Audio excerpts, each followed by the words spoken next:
बिस्मिल्लाहिर्रहमानिर्रहीम। Welcome to physics. I am Mohammad Rizwan Gani. Article 12.1 Coulomb's law, जिसका पहला पार्ट आप देख चुके हैं। अभी हम सेकंड पार्ट में अगले कॉन्सेप्ट को जो है वो देखेंगे। अभी तक हम बात कर चुके हैं कि कूलम लॉ, इसका इंट्रोडक्शन, इसकी स्टेटमेंट। हम ये जान चुके हैं कि चार्ल्स डी कूलम ने हमें ये बताया कि फोर्स ऑफ अट्रैक्शन और repulsion between 2 point charges is directly proportional to the magnitude of the product of the magnitude of the charges and inversely proportional to the square of the distance between them।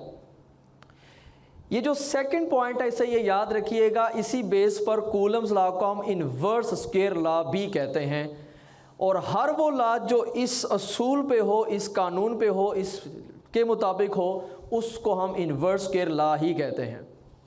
चलिए, अब अगर हम इन दोनों बातों को मिलाएं तो हमारे पास एक सिंगल रिजल्ट आता है, और वो सिंगल रिजल्ट ये होगा, F is directly proportional to Q1 Q2 over R square. हम ये जानते हैं कि जब भी प्रोपोर्शनैलिटी के साइन को इक्वालिटी के साइन में हमने कन्वर्ट करना हो तो हमें किसी ना किसी कांस्टेंट से मल्टीप्लाई करना होता है। और इक्वालिटी का मतलब ये होता है कि जो वैल्यू लेफ्ट साइड पे है उतनी ही वैल्यू राइट हैंड साइड पे भी है। प्रोपोर्शनैलिटी में ऐसा नहीं है। प्रोपोर्शनैलिटी में हो सकता है कि ये वैल्यू कम है और ये वैल्यू ज़्यादा है, लिहाजा हमें किसी ना किसी ऐसे कांस्टेंट फैक्टर से मल्टीप्लाई करना पड़ता है अपनी टर्म को, जिससे दोनों तरफ बैलेंस रिजल्ट आए, वैल्यू बराबर आए। यानी इन शॉर्ट, यहाँ जब हम प्रोपोर्शनैलिटी साइन ख़त्म करेंगे तो हम किसी कांस्टेंट से मल्टीप्लाई करेंगे, और इस कांस्टेंट को हम नाम देते हैं कूलम्स कांस्टेंट। इसका दूसरा नाम है इलेक्ट्रोस्टैटिक कांस्टेंट। यहां पर मैं आपको एक बहुत ही इंपॉर्टेंट कॉन्सेप्ट बताना चाह रहा हूं, जो बहुत सारे एंट्री टेस्ट लेवल के एमसीक्यूज को क्रैक करने के लिए बहुत ज़्यादा ज़रूरी है। और हमारे आगे आने वाले कई चैप्टर्स के अंदर, कई टॉपिक्स के अंदर इसी कॉन्सेप्ट के बेस पे ऐसे एमसीक्यूज डिज़ाइन किए जाते हैं जो स्टूडेंट्स को बहुत ज़्यादा कंफ्यूज कर जाते हैं। मैं ऐसी स्टेटमेंट में सिंगल स्टेटमेंट के साथ आपको वो सारे कॉन्सेप्ट्स जो हैं वो कंपाइल कर देता हूँ। और वो ये बात याद रखिएगा, किसी भी मैथमेटिकल एक्सप्रेशन के अंदर जिसमें आपके पास कांस्टेंट ऑफ प्रोपोर्शनैलिटी आ रहा हो, वो उस फार्मूले के अंदर मौजूद किसी भी पैरामीटर पे डिपेंड नहीं करता। यानी जिस फार्मूले में वो एज ए कांस्टेंट इन्वॉल्व हुआ, वो कांस्टेंट उस फार्मूले में मौजूद किसी पैरामीटर पे डिपेंड नहीं करता। ये बहुत इंपॉर्टेंट पॉइंट है। अगर आपका वास्ता पड़ेगा उन क्वेश्चन से तो आप ये जान जाएंगे कि ये कितना इंपॉर्टेंट कॉन्सेप्ट है। मतलब ये है कि अगर आप दोनों चार्जेस की मैग्नीट्यूड को इंक्रीज करें या डिक्रीज करें, डिस्टेंस इंक्रीज करें या डिक्रीज करें, फोर्स कम करें या ज़्यादा करें, कांस्टेंट ऑफ प्रोपोर्शनैलिटी पे कोई इफेक्ट नहीं होगा। के रिमेन्स कांस्टेंट। तो इट मीन्स कि किसी भी मैथमेटिकल एक्सप्रेशन में उस फार्मूले के फैक्टर पे अगर वो डिपेंड नहीं करता है जिसमें वो एज ए कांस्टेंट आया हो, तो फिर हमारा दूसरा क्वेश्चन ये होगा कि वो डिपेंड किस पे करता है। तो यहाँ पर ये बात याद रखिएगा कि कूलम्स कांस्टेंट फर्दर किसी चीज़ पे डिपेंड करता है। एक सिंगल वर्ड उसके लिए ये है, हिडन पैरामीटर्स, जो बाज़ाहिर नज़र नहीं आ रहे। अब वो कौन से हिडन पैरामीटर हैं? नंबर 1, वो हिडन पैरामीटर ये है कि दोनों चार्जेस के दरमियान मीडियम क्या है। सबसे पहला पॉइंट जिस पे कूलम्स कांस्टेंट डिपेंड करता है वो क्या है कि दोनों चार्जेस के दरमियान मीडियम क्या है। वो हवा है, वो वैक्यूम है, वो एक पेज है, कोई प्लास्टिक है, कोई वुड है, कोई इंसुलेटर है, कोई मेटल है। क्या चीज़ है दो चार्जेस के दरमियान, ये उस पे डिपेंड करता है। और सेकेंडली ये डिपेंड करता है सिस्टम ऑफ यूनिट्स के ऊपर, कि आप कौन सा सिस्टम ऑफ यूनिट्स ले रहे हैं। आप सीजीएस सिस्टम को डील कर रहे हैं, एफपीएस सिस्टम को डील कर रहे हैं, या एसआई सिस्टम को डील कर रहे हैं। तो मैं रिपीट कर दूं, Coulomb's constant depends on two parameters. Number one, the medium between the charges, and number 2 the system of units. Coulomb's constant को फाइंड करने के लिए हमारे पास एक और मैथमेटिकल एक्सप्रेशन है जो एक्सपेरिमेंटल बेस्ड है, और वो है K is equal to 1/4 pi epsilon naught. ये जो फार्मूला है, ये जो मैथमेटिकल एक्सप्रेशन है कूलम्स कांस्टेंट की वैल्यू फाइंड करने के लिए, यहाँ 4 और पाई ये दोनों कांस्टेंट हैं, और एप्सिलॉन नॉट ये भी एक कांस्टेंट है, और ये कांस्टेंट कहलाता है permittivity of free space. This is called permittivity of free space. यानी अगर दो चार्जेस के दरमियान स्पेस है तो हम ये फार्मूला या ये मैथमेटिकल एक्सप्रेशन यूज करके K की वैल्यू फाइंड कर सकते हैं। सो यहां पर एप्सिलॉन नॉट एक अनदर कांस्टेंट है जिस पे कूलम्स कांस्टेंट की वैल्यू डिपेंड करती है। एप्सिलॉन नॉट का नाम है परमिटिविटी ऑफ फ्री स्पेस, और ये परमिटिविटी ऑफ फ्री स्पेस की वैल्यू है 8.85 10⁻⁻12 कूलम स्क्वायर पर न्यूटन पर मीटर स्क्वायर, और ये वैल्यू है अगर हम SI यूनिट्स यूज कर रहे हों। लिहाजा अगर हम इस वैल्यू को इस एक्सप्रेशन के अंदर पुट करें तो हमारे पास कूलम्स कांस्टेंट की वैल्यू आएगी 9×10⁹ न्यूटन मीटर स्क्वायर पर कूलम स्क्वायर। कूलम्स कांस्टेंट की ये वैल्यू याद करने से पहले और इस एक्सप्रेशन को याद करने से पहले ये बात याद रखिएगा कि ये एक्सप्रेशन और ये वैल्यू आपने तब यूज करनी है जब दो चार्जेस के दरमियान मीडियम हवा हो या वैक्यूम हो और आप जो सिस्टम ऑफ यूनिट्स ले रहे हैं वो SI हो। सो अगर हम इस K के एक्सप्रेशन को फार्मूले में पुट करें तो हमारे पास कूलम्स लॉ का फाइनल मैथमेटिकल फॉर्म आ जाएगा F is equal to 1/4 pi epsilon naught into Q1 Q2 over R square. ये जो फोर्स है इस फोर्स को हम कूलम्स फोर्स भी कहते हैं, इलेक्ट्रोस्टैटिक फोर्स कह सकते हैं, इलेक्ट्रिक फोर्स कह सकते हैं। सो ये फार्मूला है scalar form of Coulomb's law.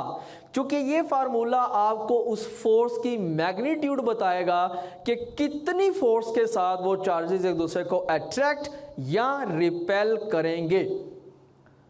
चलें इसके बाद हम नेक्स्ट चलते हैं अपनी हेडिंग की तरफ। हमारे नेक्स्ट हेडिंग है vector form of Coulomb's law. Vector form of Coulomb's law एक एतबार से अहम इसलिए भी है कि इसी पोर्शन के अंदर हम ये देखेंगे कि कूलम्स फोर्स एक म्यूचुअल फोर्स है।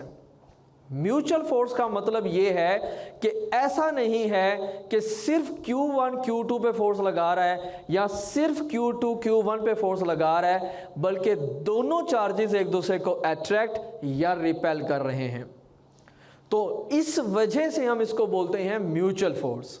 आपसे इसी शॉर्ट क्वेश्चन, इसी पोर्शन के अंदर ये बहुत अहम शॉर्ट क्वेश्चन पूछा जाता है कि show that Coulomb's force is a mutual force. इसको प्रूव करें आप। अच्छा, इसको प्रूव करने का तरीका ये है या इसमें बेस ये है कि अगर हम ये साबित कर दें कि दोनों चार्जेस की लगाई गई फोर्सेस मैग्नीट्यूड में बराबर हैं लेकिन डायरेक्शन में अपोजिट हैं, तो इसका फिजिकल मीनिंग होगा कि ये एक म्यूचुअल फोर्स है।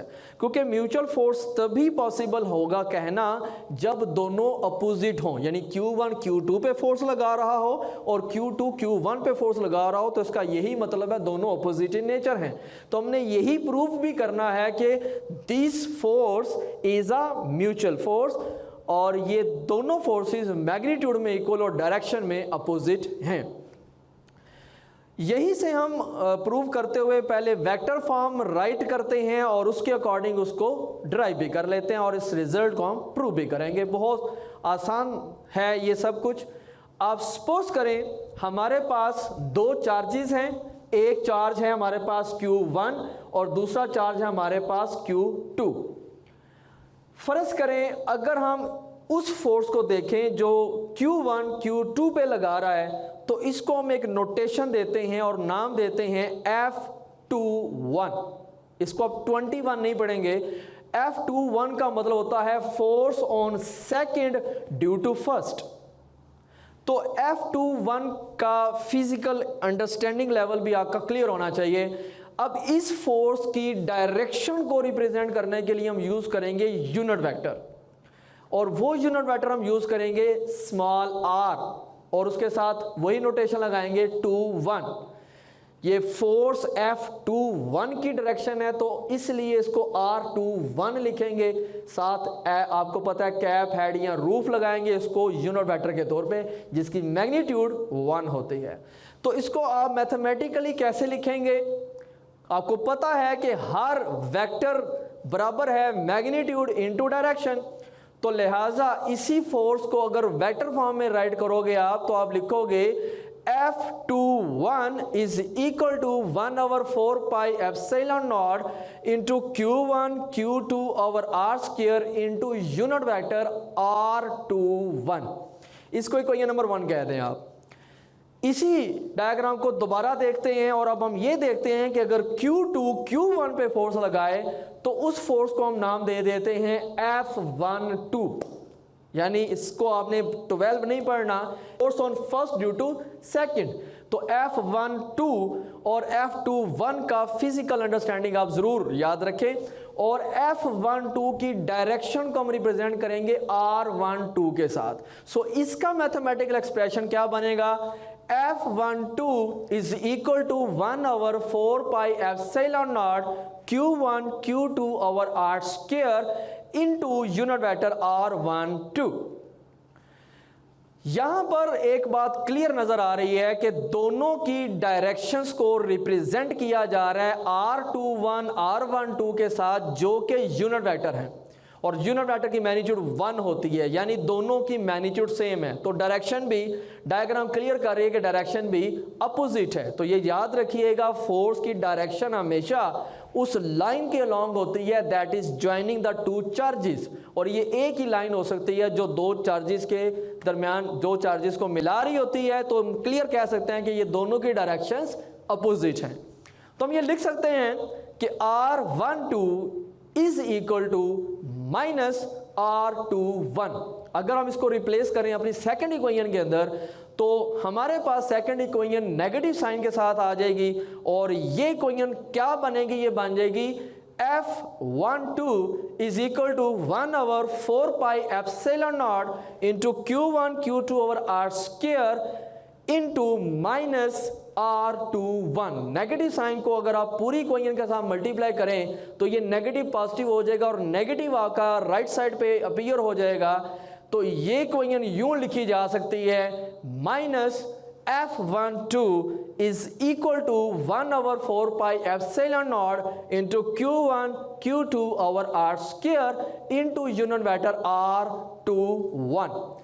इसको इक्वेशन 3 कह दें। अगर हम दोनों इक्वेशंस को कंपेयर करें, इक्वेशन 1 एंड इक्वेशन 3, तो क्लियर नजर आ रहा है कि दोनों इक्वेशंस की राइट हैंड साइड्स सेम हैं, तो इट मींस कि दोनों की लेफ्ट हैंड साइड्स भी सेम है, इक्वल है।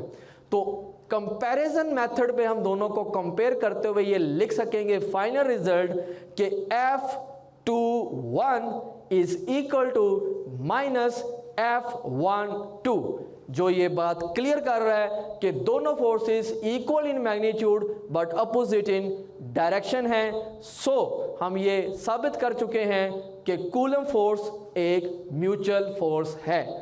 तो यहाँ बात आज की क्लोज करते हैं। अब नेक्स्ट पार्ट के अंदर हम ये देखेंगे कि अगर दो चार्जेस के दरमियान मीडियम रख दिया जाए तो क्या होगा।